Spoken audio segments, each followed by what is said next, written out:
warahmatullahi wabarakatuh. Bagaimana kabarnya teman-teman calon pengusaha? Jawabnya adalah alhamdulillah, luar biasa, ajaib.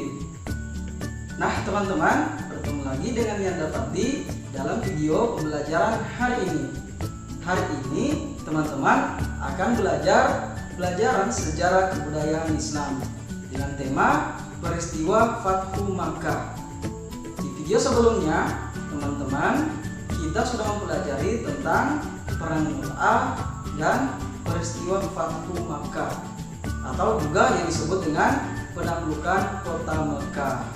Nah hari ini kita akan belajar 3 materi, yaitu materi yang pertama perang Hunain, yang kedua adalah materi tentang perang Tabuk, yang ketiga adalah materi tahun perutusan. Nah inilah 3 materi yang akan kita pelajari. Tujuannya adalah agar teman-teman mampu memahami hikmah di balik peristiwa perang-perang yang diikuti oleh Nabi Muhammad SAW. Oke, kita langsung masuk pada materi yang pertama, yaitu perang Hunain. Silakan teman-teman saksikan baik-baik videonya ya.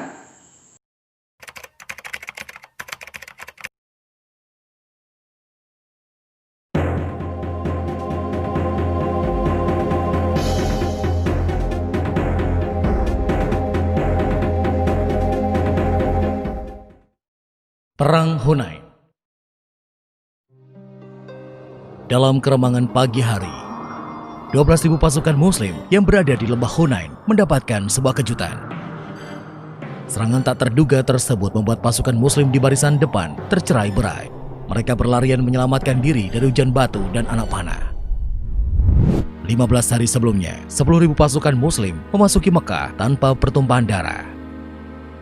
Peristiwa yang terjadi pada 17 Ramadan tahun ke-8 Hijriah itu menjadi sebuah dokumentasi sejarah yang dikenal sebagai Fathu Mekah atau pembebasan Mekah dari tangan kaum musyrik Quraisy.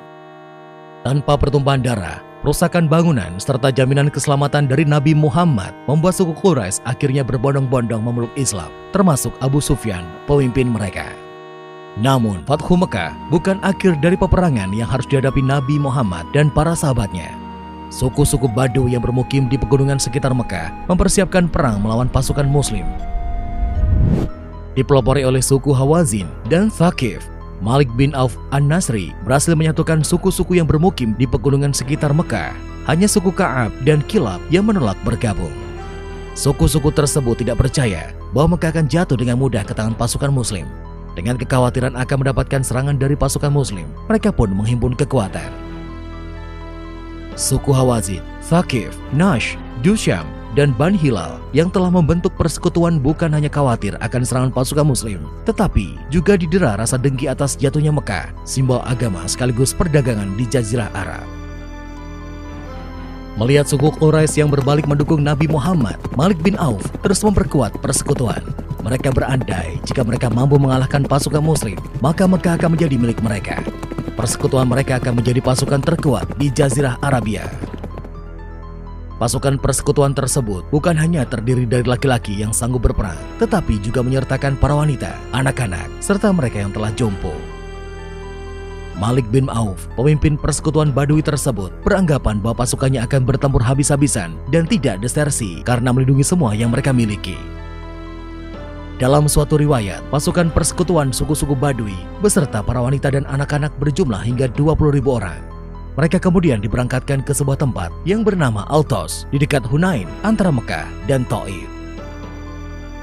Malik bin Auf membagi pasukannya menjadi 2, satu bagian di puncak Hunain sebagai pasukan penyergap dengan senjata panah dan bebatuan. Sebagian lainnya di lembah, di celah-celah bukit untuk menghadapi pasukan muslim dari depan. Sementara itu di Mekah, pergerakan pasukan di sekitar Hunain telah diketahui oleh Nabi Muhammad dan para sahabatnya. Nabi Muhammad kemudian mengirimkan Abdullah bin Abu Hadrat al-Aslami untuk mencari informasi di perkemahan Hawazin. Upaya penyusupan tersebut berhasil. Abdullah bin Abu Hadrat mendapatkan informasi yang dibutuhkan bahwa kaum Badui telah mempersiapkan diri untuk menyerbu kaum muslim yang berada di Mekah. 6 Syawal tahun ke-8 Hijriah, Nabi Muhammad dan pasukan Muslim berangkat menuju Hunain. Jumlah mereka sekarang meningkat menjadi 12.000 orang, yaitu dengan tambahan 2.000 pasukan dari Quraisy yang telah menjadi pengikut Nabi Muhammad. Setelah menempuh perjalanan sejauh 16 km, pasukan Muslim sampai di lembah Hunain dan mendirikan perkemahan. Pagi hari, 7 Syawal tahun ke-8 Hijriah, dalam situasi yang masih remang-remang, pasukan Muslim mulai bergerak mendekati pasukan musuh. Kejutan pertama langsung diterima pasukan Muslim. Hujan batu dan anak panah tanpa henti berhasil merusak formasi tempur pasukan baris depan. Belum reda hujan batu dan anak panah, ribuan pasukan musuh datang bagaikan air bah melalui celah-celah bukit. Bukan hanya infanteri yang terdesak, pasukan kavaleri pun disibukkan oleh kuda-kuda mereka yang bergerak tidak terkendali. Nabi Muhammad melakukan keputusan tidak masuk akal ketika menyadari pasukannya terdesak oleh musuh. Beliau bergerak maju ke depan, menyongsong pasukan musuh. Melihat keberanian Nabi Muhammad, pasukan Muslim seperti tersadar dari kekeliruannya. Mereka kembali lagi maju ke medan pertempuran. Pasukan yang sempat tercerai-berai itu kembali dalam formasi tempurnya. Medan pertempuran perlahan-lahan berubah. Pasukan Muslim yang tadinya terdesak kini tampil sebagai pihak yang mendesak setelah sempat kalang kabut pada pertempuran pembuka. Berkat pertolongan Allah, pasukan Muslim kini berhasil memukul mundur pasukan musuh. Pasukan persekutuan suku-suku Baduy itu akhirnya terpecah. Malik bin Auf dan sisa pasukannya melarikan diri dari medan pertempuran. Mereka mundur hingga ke Taif, sedangkan pasukan persekutuan Baduy lainnya ke Autos dan Naklah. Nabi Muhammad memerintahkan pengejaran sisa-sisa pasukan persekutuan Baduy. Di Al-Baus, Abu Amir Al-Ash'ari dan pasukannya berhasil mengakhiri perlawanan pasukan persekutuan Baduy. Di Nakhla, sisa pasukan persekutuan Baduy akhirnya menyerah kepada pasukan Muslim yang dipimpin oleh Rabi'ah bin Rufai. Sedangkan pasukan musuh yang lari ke Taif dikejar oleh pasukan Muslim yang dipimpin langsung oleh Nabi Muhammad. Perang di Hunain tersebut berakhir dengan jumlah korban yang tidak sedikit, baik di pihak kaum Muslim maupun persekutuan suku-suku Baduy. Ribuan pasukan persekutuan yang menyerah berakhir sebagai tawanan dan dibawa ke Mekah. Keberhasilan Nabi Muhammad dan pasukannya mengakhiri perlawanan persekutuan suku Baduy semakin memperkuat posisi umat Islam di Jazirah Arab. Nah, teman-teman sudah melihat bukan tentang video Perang Hunain. Perang ini terjadi di sebuah bukit di lembah Hunain pada tanggal 10 Syawal 8 Hijriah, 2 minggu setelah peristiwa Fathu Makkah. Dalam perang ini, Nabi Muhammad SAW menyiapkan 12.000 pasukan yang terdiri dari 10.000 penduduk Madinah dan 2.000 penduduk Mekah yang telah masuk Islam, termasuk di dalamnya adalah Abu Sofyan. Sedangkan di pihak musuh berjumlah 20.000 pasukan. Mereka adalah suku-suku Arab pedalaman yang bersekutu, di antaranya suku Bani Sakif, Bani Hawazin, Bani Nasr, dan Bani Jusam. Mereka adalah penduduk daerah antara Mekah dan Taif. Pasukan mereka dipimpin oleh Malik bin Auf dari Bani Nasr. Dalam perang ini, Nabi Muhammad SAW dan pasukannya mendapatkan kemenangan. Dari kemenangan tersebut, pasukan Muslim mendapatkan harta rampasan.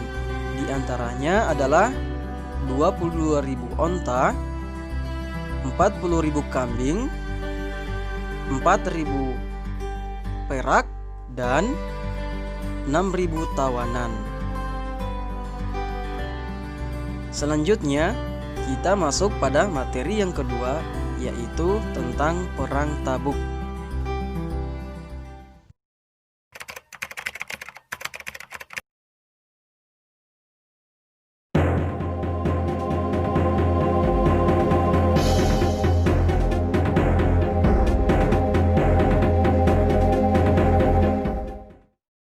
Perang Tabuk. Tabuk, sebuah kota yang sekarang masuk ke dalam bagian Saudi Arabia. Dokumentasi sejarah menuliskan, Tabuk sebagai tempat sebuah peristiwa penting pada tahun ke-9 Hijriah. Setahun setelah Fathu Mekah, pasukan Muslim kembali mengadakan ekspedisi militer ke daerah kekuasaan Romawi. Tahun ke-8 Hijriah, pertempuran sengit terjadi di Mu'tah. 3.000 pasukan Muslim menghadapi 200.000 pasukan Romawi Timur. Ketika itu, pasukan Muslim kehilangan 3 panglima perangnya. Khalid bin Walid yang ditunjuk sebagai panglima perang dalam situasi genting tersebut berhasil mencegah kehancuran total pasukan Muslim dan berbalik memukul mundur pasukan Romawi Timur. Keberhasilan pasukan Muslim membebaskan Mekah membuat cemas kekuatan besar di sebelah utara Arabia, Romawi Timur. Heraklius yang pernah menghadapi semangat tempur pasukan Muslim memutuskan harus mengakhiri kekuatan Muslim sebelum semakin besar. Tidak lama setelah terjadinya perang Hunain, nun jauh di sebelah utara, pasukan Romawi Timur atau Bizantium baru saja memenangkan perang besarnya melawan Imperium Persia. Sementara itu, berita kemenangan Bizantium atas Persia sampai ke Madinah beberapa minggu kemudian, tepat ketika buah-buahan kurma saatnya dipanen. Berita kemenangan Bizantium meningkatkan kewaspadaan di Madinah, mengingat sebelumnya telah terjadi kontak senjata antara pasukan Muslim melawan Romawi Timur di Mu'tah. Nabi Muhammad mengambil keputusan penting. Pasukan Muslim akan berangkat ke Syam dan mencegat pasukan Bizantium di tapal batas kekuasaan mereka. Keputusan Nabi Muhammad tersebut menimbulkan pro dan kontra di kalangan penduduk Madinah, mengingat musim panen kurma telah tiba. Kurma merupakan komoditi andalan penduduk Madinah. Perekonomian Madinah lebih banyak bergantung dari perdagangan kurma. Namun, sebagian besar penduduk Madinah mendukung keputusan Nabi Muhammad. Hanya sebagian kecil dari mereka yang enggan turut serta dalam ekspedisi militer tersebut. Mengingat jauhnya perjalanan dan beratnya medan yang akan mereka lalui, Nabi Muhammad meminta para sahabatnya menginfakkan sebagian hartanya untuk keperluan ekspedisi militer tersebut. Abu Bakar As-Siddiq menginfakkan seluruh hartanya dan Umar bin Khattab menyerahkan separuh dari hartanya. Sedangkan Utsman bin Affan menyediakan kuda-kuda perang dan onta untuk separuh pasukan. Para sahabat lainnya juga berlomba-lomba dalam berinfak. Hampir semua unta dan kuda dipergunakan dalam ekspedisi militer tersebut, namun jumlahnya masih belum mencukupi, sehingga Nabi Muhammad terpaksa menolak beberapa sahabat yang ingin turut serta. Sebanyak 30.000 pasukan berhasil dipersiapkan oleh Nabi Muhammad, sebuah pasukan terbesar di Jazirah Arabia ketika itu yang dipimpin langsung Nabi Muhammad. Sebelum berangkat, Nabi Muhammad menyerahkan kepemimpinan Madinah kepada Ali bin Abi Thalib. Meskipun bersikeras ingin turut serta dalam ekspedisi militer tersebut, Ali bin Abi Thalib terpaksa harus tinggal di Madinah untuk memegang tampuk kepemimpinan sementara. Di tengah-tengah suhu musim panas semenanjung Arabia, pasukan Muslim yang dipimpin langsung oleh Nabi Muhammad bergerak meninggalkan Madinah. Pasukan Muslim menempuh perjalanan sepanjang 700 km menuju perbatasan Syam di sebuah tempat yang bernama Tabuk. 30.000 pasukan Muslim berjalan melintasi gurun-gurun pasir semenanjung Arabia nan panas dengan perlengkapan yang sebenarnya tidak cukup memadai. Sebagian pasukan Muslim juga secara bergantian menaiki unta-unta yang tersedia. Seekor unta bahkan harus dinaiki hingga 10 orang secara bergantian. Ekspedisi militer tersebut benar-benar merupakan ujian yang berat bagi kaum Muslim. Bagaimanapun, akhirnya cuaca ekstrim gurun pasir membuat mereka mengalami tekanan yang sangat berat.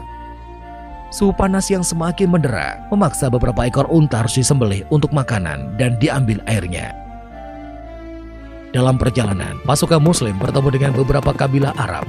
Nabi Muhammad mendatangi para kabilah tersebut dan memastikan keamanan mereka. Setelah menempuh 20 hari perjalanan, rombongan pasukan Muslim sampai di perbatasan kekuasaan Romawi, tepatnya di daerah bernama Tabuk. Pasukan Muslim sangat keheranan, tidak ada pergerakan pasukan Romawi. Beberapa pasukan Romawi yang mereka temui justru bersembunyi di dalam benteng. Nabi Muhammad kemudian memerintahkan Khalid bin Walid memimpin sebuah penyerbuan benteng Romawi. Pengepungan tersebut hanya mendapatkan perlawanan tidak berarti dari pasukan Romawi. Pasukan besar Romawi yang ditunggu-tunggu tidak kunjung datang. Nabi Muhammad menggunakan kesempatan ini untuk menemui kabilah-kabilah Arab di sekitar Tabuk.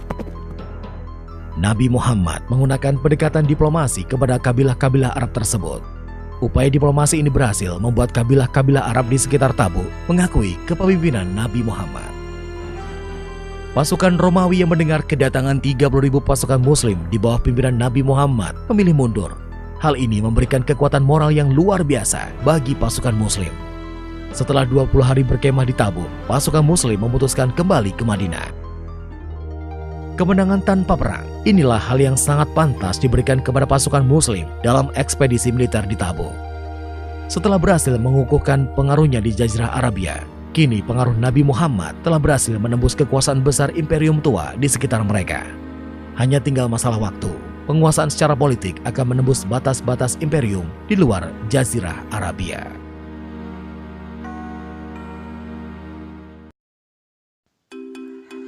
Itulah tadi video tentang Perang Tabuk. Perang yang terakhir diikuti oleh Nabi Muhammad SAW, yaitu perang melawan pasukan Romawi.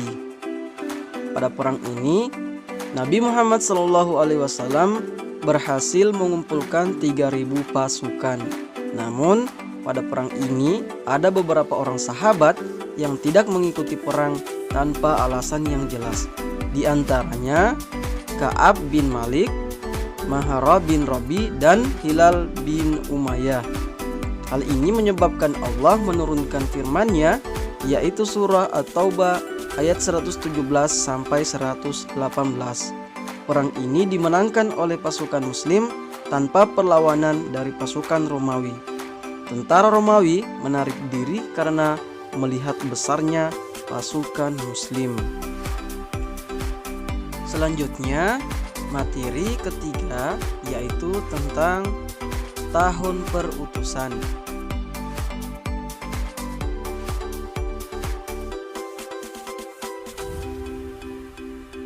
Tahun perutusan disebut juga Amul Bisa, terjadi pada tahun 9 Hijriah. Tahun ini disebut tahun perutusan karena banyak suku dari seluruh pelosok Arab yang datang kepada Nabi Muhammad SAW. Mereka datang menyatakan masuk Islam dan tunduk kepada Nabi Muhammad SAW. Mereka datang ke Madinah rombongan demi rombongan. Mereka mempelajari ajaran Islam lalu kembali kepada kaumnya untuk menyampaikan ajaran tersebut. Dengan cara ini, persatuan Arab terbentuk.